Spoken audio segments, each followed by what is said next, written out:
Route 66 is over 90 years old and has definitely become a road less traveled. However, for those with the time, there are plenty of weird attractions to see along this iconic route, starting in Chicago and ending in Los Angeles. Heavy on nostalgia, Route 66 still provides plenty of kicks, but did you ever wonder how it came to be and how it came to fall? Well, today we will discover the rise and fall of Route 66. I'm your host Ryan Socash, and you're watching It's History.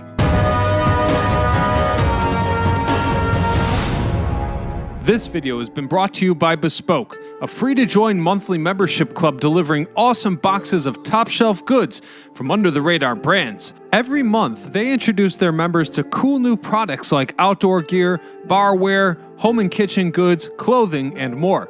Members fill out a preference quiz when signing up, and almost like magic, things you love will arrive in the mail. You'll never get bored as the box lineup changes every month, and each box has around $70 in value, yet you only pay a fraction of the price. This is also a great way to support real people since 90% of the products in Bespoke post boxes come from small businesses, many of which are based right here in the USA.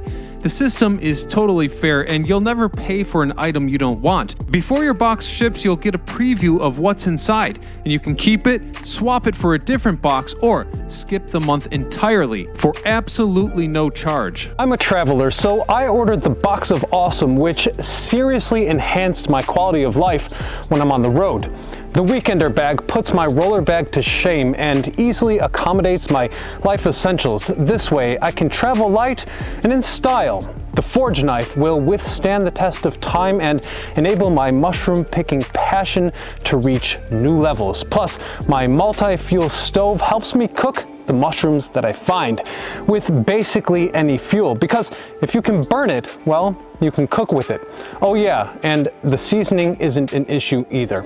It's amazing that after a quick survey, boxes filled with items perfectly suited to my passions arrived at my doorstep. It couldn't have been easier, and honestly, it almost feels as if someone I know personally chose this assortment. So my advice to you is to sign up right away. To get 20% off your first box, click the link in the description and enter It's History 20 at checkout, or go to bespokepost.com/itshistory20. U.S. Route 66, also known as the Will Rogers Highway, was one of the original highways constructed by the U.S. highway system in 1926. But before that date, travelers would indeed traverse westward along what is the unknown primitive path of Route 66, cultivated in the early 1800s when American pioneers beckoned westward into unsettled areas. Adventurers in pursuit of land ownership and the riches of gold and silver, these pioneers went west of the Mississippi, eventually penetrating the Pacific Ocean. Traveling by horseback and wagon trail, they forged what would become corridors for others to follow. Along the way to new territories, boom towns sprouted, and soon, the Wild West period went full throttle. Railroads eventually were built alongside the dusty trails, enabling more incredible migration and development of commerce routes. Naturally, the fastest transportation in the 19th century was the train, with the first transcontinental railroad being completed in 1869 across the northern part of America.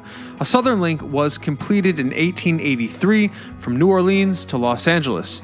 It would take another 50 years for the car to compete effectively against these trains, a time that would indeed arrive soon enough, when Ford's horseless carriage would change the face of travel forever. Although automobiles have been around since the late 1800s, they began to become more prevalent towards the end of the first decade of the 20th century. The automobile experienced a boom in the early 1920s, from 180,000 registered vehicles in 1910 to 17 million in 1920. This increase in cars led to a growing demand for better roads and a coherent network of highways. Cars transformed the nation and the world. It simplified the way people could move about. Turning the key in the ignition was much easier than saddling a horse. It modified family life, jobs, and rises by allowing people to travel further, quicker, and with flexibility.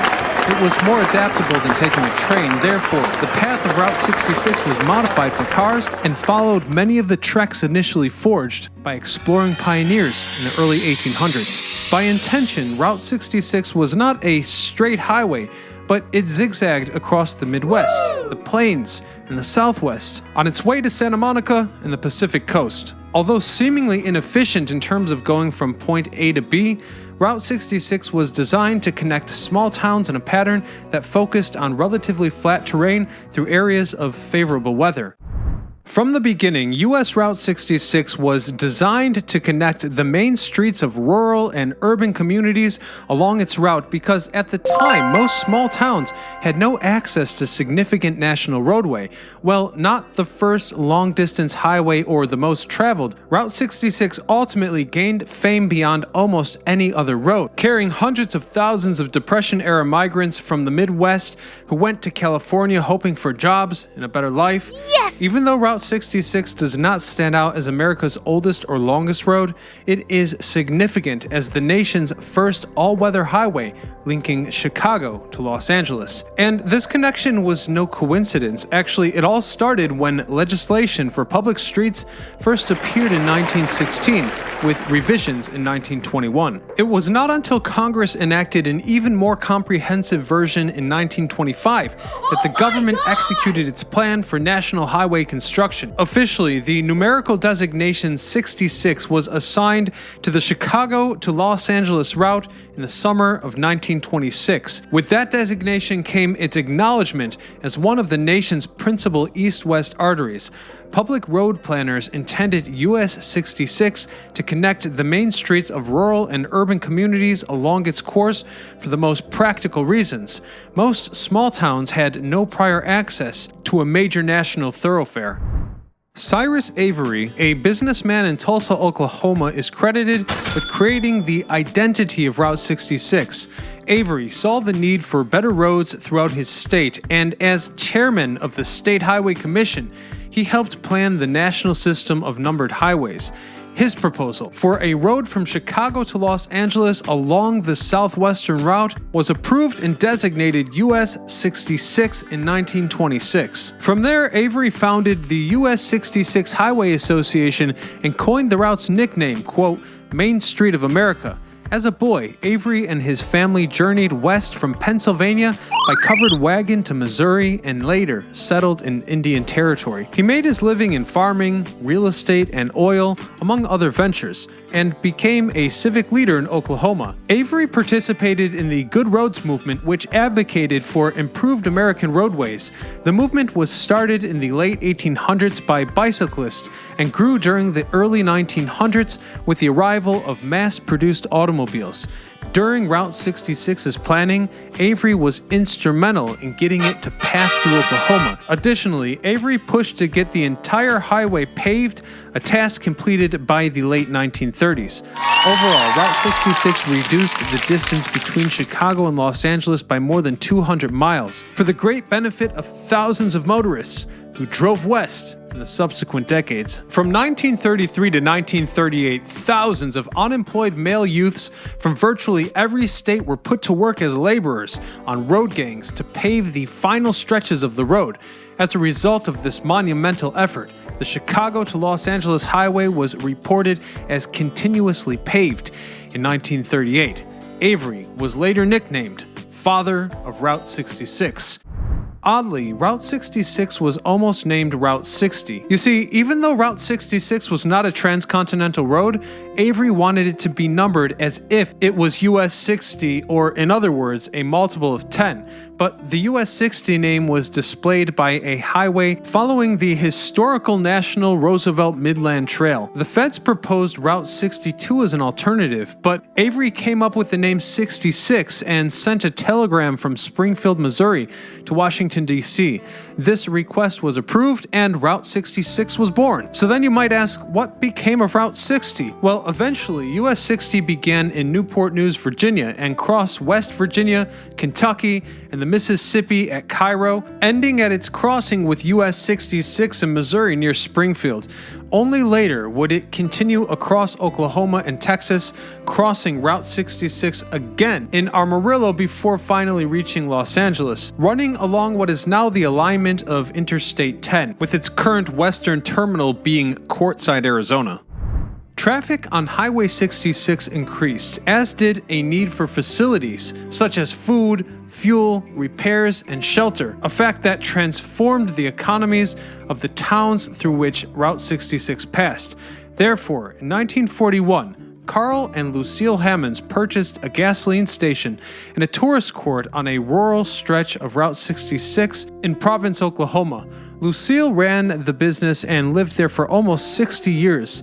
Her self-reliance and generous assistance to motorists earned her the nickname Mother of the Mother Road. It's also important to point out that the evolution of tourist-targeted facilities is well represented in the roadside architecture along US Highway 66.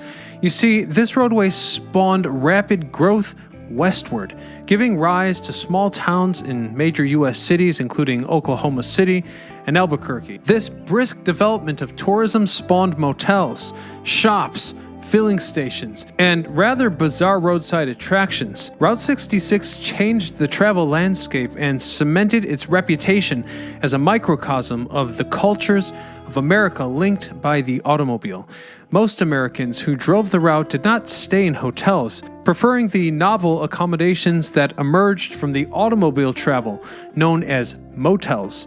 You see, motels evolved from their earliest forms of the American roadside, such as the auto camp and the tourist home. The auto camp developed as a townspeople along Route 66, with roped-off spaces where travelers could camp for the night. Camp supervisors, some of whom were employed by the various states, provided water, firewood, flush toilets, showers, and laundry facilities, oftentimes free of charge. Indian trading posts also became popular. Route 66 crossed parts of New Mexico that had long been tourist attractions. For example, starting in the early 1900s, the Santa Fe Railroad promoted the area to wealthy tourists.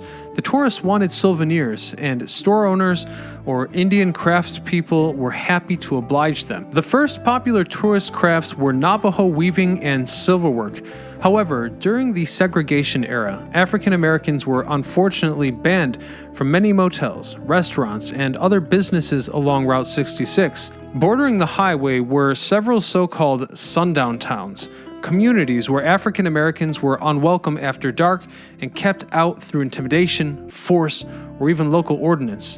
In 1936, Victor H. Green, an African American postal worker from New York City, started publishing the Green Book, a travel guide featuring places to stay, eat, and shop that were friendly to African American travelers. The Green Book series continued to be published until 1966. Overall, Route 66 did have a significant impact on the small communities and large towns that were lined up along it. Traffic brought businesses and customers to local merchants and allowed goods to flow from the local farmers and factories to the rest of the nation. Its southerly course made it a popular alternative to other east-west corridors. It had a more temperate climate than those located further north, and it crossed the flat prairies, avoiding dangerous high passes in the Rocky Mountains, which meant it was open during the winter. Luckily, a growing trucking industry found its diagonal course appealing, as it linked dozens of small farming communities and trucks distributed their product. Truck traffic grew from 1,500 vehicles per day to 7,500 between 1931 and 1941. John Steinbeck, who would later win the Nobel Prize in Literature, coined the name Mother Road. As a Californian, he experienced the reality of those fleeing the terrible effects of the Dust Bowl, only to find no hope in California. In 1939, he penned his novel Grapes of Wrath, recording the suffering of a migrant family who lost their farm during the Depression. The Dust Bowl was a severe drought in the 1930s, coupled with wind erosion due to poor farming techniques that led to vast dust storms in the prairies of the United States and Canada. Clouds of dust darkened the sky, also known as black blizzards, and deposited dust as far east as New York. Over 100 million acres were affected by erosion and drought, tens of thousands of families had to abandon their farms as they defaulted on their mortgages. They had to seek fortune elsewhere, so an estimated 210,000 people took to Route 66 and migrated to California, seeking jobs. But the Depression had struck the nation, and as time passed, most would simply drive back from where they came. Only 8% of those migrants remained in the Golden State. But it wasn't all in vain, as their comings and goings helped businesses along Route 66, and many mom-and-pop companies survived the Depression years by catering to them. So thanks to John Steinbeck's book and the 1940 movie, Route 66 has remained in American memory. So at this point, you might be wondering, what are the best sights along the road? Well, there are many weird stops along Route 66. For example, the Muffler Man statue in Atlanta, Illinois. This tall, fiberglass statue is a glorious example of roadside kitsch that evokes memories of Route 66. For years, this hot dog-holding giant advertised a hot dog restaurant in Cicero. When the restaurant closed, the statue moved about 150 miles south of its current home in Atlanta, Illinois. Next up is the world's second largest rocking chair in Fanning, Missouri. This giant rocking chair used to be the most oversized rocker in the world, but it's since been demoted. Despite being the second largest, it's still a whopping 42 feet tall. Built by the owner of a nearby general store, the rockers alone are more than 31 feet long and weigh about 2,000 pounds each. And legend has it that when they moved, the entire earth seemed to shake. Unfortunately, this massive chair is no longer mobile due to safety concerns. Another hotspot is Cadillac Ranch in Amarillo, Texas, which is arguably the most famous ranch on Route 66. Technically, it's a few miles off the road. Even so, it is worth the extra mileage to swing by. This ranch of a different color began as an art installation in the 1970s and has never lost its appeal. Visitors are even encouraged to add their own touch of paint to the cars. Then we have the oddity along Route 66 known as the Whale of Catoosa in Catoosa, Oklahoma, and its adjacent pond. When the original owners died, the whale turned even bluer as it began to fall apart. Luckily for visitors and the whale, the local citizens got together and restored it to its former glory. Today, people can stroll through the whale's mouth and climb a ladder up the tail for a better vantage point. Lastly, another excellent place to stop is Wild Burros in Arizona. What appears to be a pleasant town soon reveals itself to be anything but, thanks to the wild donkeys roaming free. But the donkeys are used to people and not afraid if approached. However, locals say it's best not to feed them and to be careful when you try to pet one. As cute as they are still wild animals with big teeth. Route 66 has proven to be a constant and defining presence in American cinema. Route 66 has been used in dozens of movies, including recent examples like RV starring Robin Williams and the Disney animated feature Cars. The highway has also been featured as a primary or incidental element in many American movie classics. A notable example of this is the classic 1988 feature film Rain Man, starring Dustin Hoffman in one of his primary roles. Many scenes in the movie were shot at various locations alongside Route 66, principally in Oklahoma. Because of the highway's sheer size and a nearly endless variety of scenery, natural and artificial, Route 66 has long been one of America's most enduring backdrops for film. Well, much of what made Route 66 special has disappeared following its decommissioning as a major American highway in 1985. There remains plenty of evidence to be seen and cherished by historical and pop culture lovers. Large chunks of Route 66 related memorabilia have been preserved at such venues as the Route 66 Association Hall of Fame and Museum, among many others. After the U.S. Congress passed the Route 66 Study Act of 1990, this roadway became recognized as a symbol of the American people's heritage of travel and their legacy of seeking a better life. The legislation resulted in the National Park Service conducting the significance of Route 66 in American history and identifying options for its preservation, interpretation, and use. So I suppose it's safe to say that Route 66 has since passed into the realm of myth and history, but it continues to cast a long shadow over the present, making the promise of Route 66 more nostalgic and attractive to travelers. So until next time, hit that subscribe button and don't miss our episode about the New Jersey Turnpike. This is Ryan Socash, signing off.